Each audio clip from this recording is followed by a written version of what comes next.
I wonder why this truck is parked outside here. Let's check. Oh, look! The tire is deflated. It will have to be replaced. The truck driver has got his toolbox. Let's see how he replaces the tire.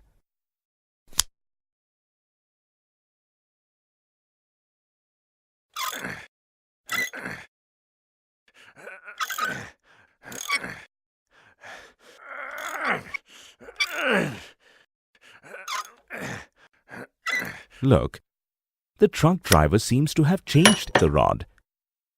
He has taken a longer rod this time to unscrew the nuts on the tire.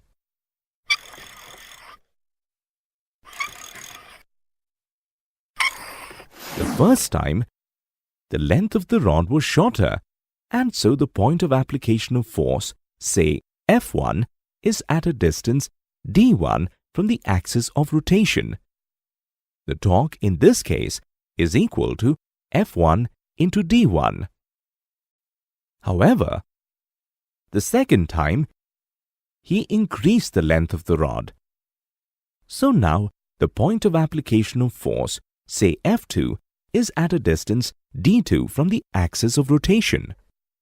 The torque in this case is equal to F2 into d2.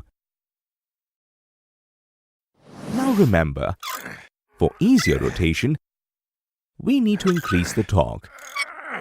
This is only possible if either the force is increased, which in this case did not work, or by if the perpendicular distance is increased, which in this case worked. The truck driver increased the length of the rod, which in turn increased the perpendicular distance, thereby increasing torque, and making it easier for the truck driver to remove the nuts from the tire and replace the tire. Have you ever tried to fit a nut or bolt using an ordinary wrench? Well, let us see how to fit a nut on this wheel using an ordinary wrench. There, you have tightened the nut. However, you don't know if the nut has been tightened exactly to the right torque level or not. Turning the nut too much, that is, beyond the specified torque limit, can damage the nut and its fixture. A click-type torque wrench is designed to slip when you exceed a preset torque level, physically signaling that the bolt or nut is tight enough. Inside the torque wrench is a ball and spring arrangement, as shown here. By adjusting a dial on the wrench, the tension in the spring can be adjusted by mechanically compressing or expanding the spring. There is a scale on the torque wrench to indicate the torque level. The spring now applies a force to the ball, which resists the rotation of the cam where the socket attaches. The more you compress the spring, the greater is the resistance applied by the ball. When the torque you apply exceeds the amount of pressure exerted by the ball to resist motion, when the torque you apply exceeds the amount of pressure exerted by the ball to resist motion, the ball is pushed down and the wrench slips until the cam strikes the inner wall of the wrench itself and stops the slipping motion.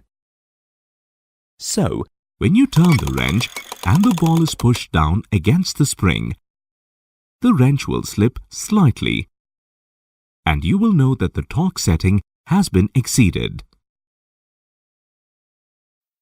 Look at the number of vessels lined up here. There is no water in the taps. When the tap was opened, only a gush of air was felt. The municipality should be called to check. Oh, look! They are here. They are walking towards the manhole lid.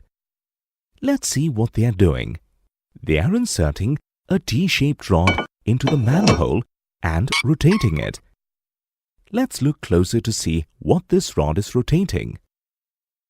Look! There is a big water pipe and a huge valve. The inserted rod is fit to its top. As they are turning the T-shaped rod, the valve is opening. Do you know that opening the valve requires a lot of effort? However, these two people are able to open it with such ease. This is because the T-shaped rod that they use acts as a lever. Let us look. Water is being filled in the vessels. So opening the valve here has allowed the water to pass and reach the tap.